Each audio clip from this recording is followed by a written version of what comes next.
একদম সস্তায় প্রাকৃতিক উপায়ে বসন্তে পরার জন্য খুব সুন্দর একটা শাড়ি বানিয়েছি।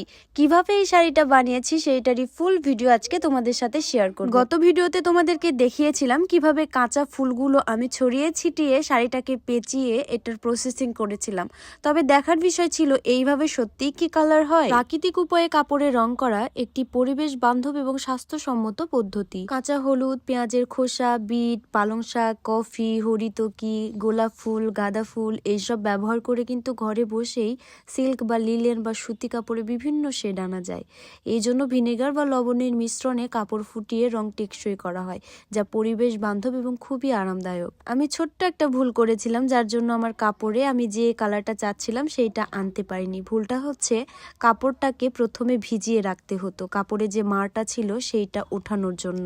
একটা বালতিতে সামান্য পরিমাণে ফিটকিরি দিয়ে তার ভেতরে এই কাপড়টা আমি যদি ভিজিয়ে রাখতাম 15 থেকে 20 মিনিটের মতো, তাহলে এই কাপড়ের সব মারগুলো উঠে যেত এবং আমি যে কালারটা চাচ্ছিলাম সেটাই পেতাম। সরাসরি কাপড়ে এই ফুলগুলো দিয়ে আমি কাপড়টাকে বয়েল করেছিলাম, যার জন্য আমি যে কালারটা চেয়েছিলাম সেইটা আনতে পারিনি। আমি তো ভাই হাল ছাড়ার মেয়ে না, শাড়িটা আমার কালার হওয়া লাগবেই লাগবে, আর সেইটা অবশ্যই প্রাকৃতিক উপায়। আমার আগের ভিডিওতে অনেকেই বলেছিল যেভাবে কাপড়ে কালার হবে না, এইটা আসলে ভুলই বলেছিল। কাপড়ে কালার হয়েছে, তবে যেইটা চাচ্ছিলাম সেইটা হয়নি। প্রথমবার আমার কাপড়ের কালারটা ছিল এইরকম, এইটাও খুব একটা খারাপ লাগছিল না, তবে আমি চাচ্ছিলাম আর একটু টকটকে হলুদ টাইপের। এই জন্য পরের বারে পাতিলের ভেতরে আমি ব্যবহার করেছি ভিনেগার, ফিটকিরি, লবণ, আর ফুলগুলোকে একটু থেতো করে নিয়েছি যাতে কালারটা খুব তাড়াতাড়ি বের হয়। পানির 4 ভাগের 1 ভাগ ভিনেগার দিতে হবে এবং ফুলগুলোকে থেতো করে দিতে হবে। তবে আমি এখানে এত পরিমাণ ফুল দিয়েছি আমার পুরো শাড়িটাই হলুদ হয়ে গেছে।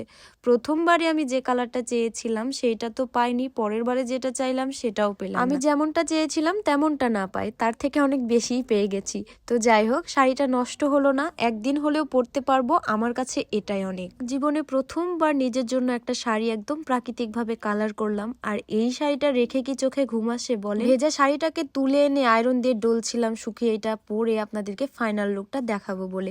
তো আজকের শাড়ির ফাইনাল লুকটা ছিল ঠিক এইরকম। আমার বাড়ি ঘর নেই, পিছের ব্যাকগ্রাউন্ডটা দয়া করে আপনারা ইগনোর করবেন। অবশ্যই আমার শাড়িটার দিকেই লক্ষ্য করেন। কি বিশ্বাস হয় এটা একদম প্রাকৃতিক ভাবে বানিয়েছি। আর এই গামছা ব্লাউজটা তো মায়ের অনুরোধে বানিয়েছিলাম, সেটাও বসন্তে পরবো বলেই।